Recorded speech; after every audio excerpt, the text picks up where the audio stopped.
Enormous amounts of time, effort, blood, sweat, and tears are being put in to represent the school, and the athletes themselves are receiving nothing in return. I figured it would be appropriate for this speech because we have two Division I level athletes in this class and others interested in college sports.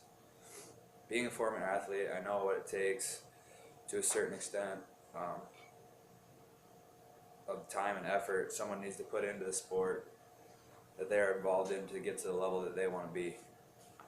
Although people believe that D1 college athletes should not get paid because they are making the choice to participate in the extracurricular activity, that the athletes that make the team should get a minimal amount of money because taking part in these activities requires a significant amount of time, hard work, and dedication. Not to mention the money that the NCAA and the schools themselves make from people going and attending these events.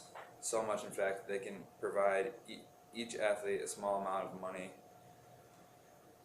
Division I athletes should be paid because of the amount of revenue that they bring in to their university, the amount of time they put in, and the hard work it takes to be a college athlete along with managing schoolwork.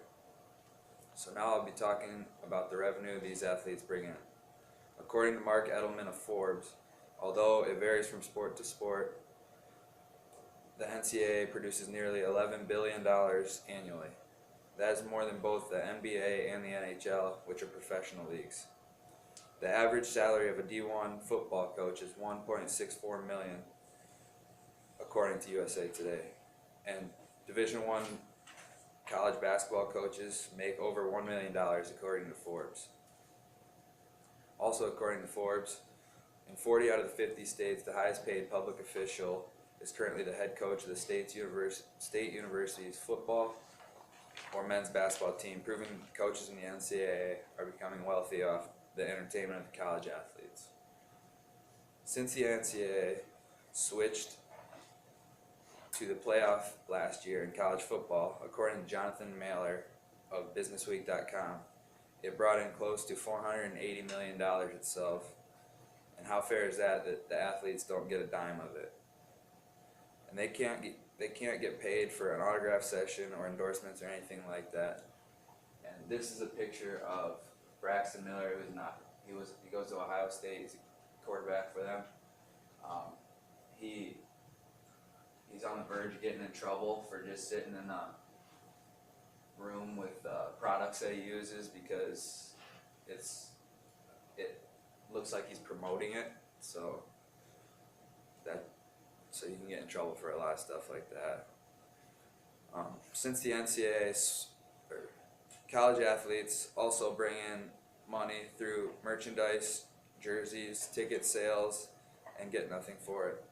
A standout athlete can make hundreds or thousands of dollars off of jersey sales, but it all goes straight to the school. College athletes also indirectly make money for the school by increasing admissions at the university. According to Forbes, the year that Doug Flutie won the Heisman Trophy for Boston College, their undergraduate admissions increased by 25 points. Also in 1982 and 1983, Patrick Ewing's performance helped produce a 47% increase in undergraduate admissions at Georgetown University. Now that I've talked to you about the revenue, I'm going to talk to you about the time that the athletes put in. A crazy amount of time is spent practicing, studying, working out, and other team-affiliated activities by Division I level athletes. The average American works 40 hours a week, according to Julian Sonny of Elite Daily. The average hour spent training or being affiliated with the team in a week for a Division I football player is around 42 hours. This leaves no time for other jobs.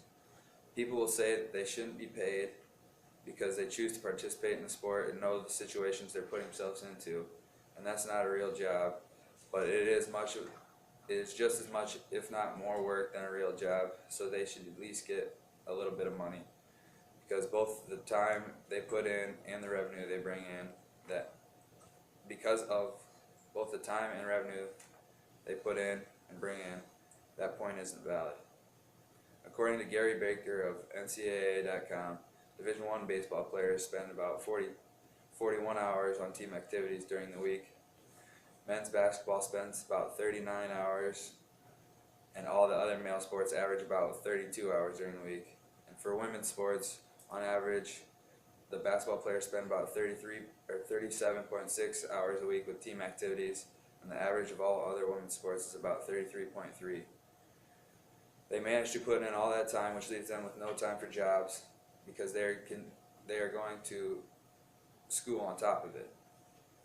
They should get paid for the amount of time and dedication it takes to play a D1 sport, because in some cases it's a bigger commitment than a job. Now that I've talked to you about the time they spend each week, I'm going to talk to you about the hard work that it takes. College athletes are not only required to take time for their travel, but they are also required to spend many hours of intense training, which can be long and tough. People say college athletes shouldn't be paid because they're already on scholar and that's what scholarships are for. That is a decent point, but these athletes are taken out of school due to travel and games that they play, and if their GPA drops below a certain point, they may lose their scholarship. They are they are almost forced to get behind in school and have to keep their grades up. Along with that, they spend time at practice with intense workouts that leaves them not much time for other things. A former college athlete at the University of Connecticut's Shabazz Napier said that not everyone can see their struggles, and stated that, quote, "There are hungry nights that I go to bed and I'm starving," end quote. The hard work they put into the classroom, along with the work they put in training in their sport, should easily earn them some money beyond their scholarships if they have them. College sports teach athletes life skills. It teaches them determination because of the countless hours of hard work they put in and put in towards their goal that they want to achieve. It teaches them time management since they need to keep up in school and with their training. It teaches them hard work and prepares them for any labor job in the future any of them may have because of the training that they put in. Kareem Abdul-Jabbar said, we still have to be vigilant against all forms of exploitation, so that by condoning one form we don't implicitly condone others, which is why in the name of fairness we must bring an end to the indentured servitude of college athletes and start paying them what they are worth. Now for the solution to this big problem, there is a way to solve it. If an athlete is good enough to have paid autograph sessions and get endorsements from people, why not let them? It doesn't make any sense for them to be stopped from getting paid to do an autograph session on their own time, and the school doesn't get hurt in the process. All the college athletes that make the sports team should get paid a little bit. Whether it be $30 a week or more, they need to be provided a little bit of salary because they don't have time for other jobs and they put in just as much work as someone with a real job. The way this could be afforded would be that the NCAA and the school each pay a small amount to the athletes because they are the ones bringing all the money that I talked about earlier in the speech to the school and to the NCAA. They would definitely be able to afford it. This would be beneficial because it would keep people playing college sports for more than just their freshman and sophomore years, and it would make it easy for them to finish their degree before going pro.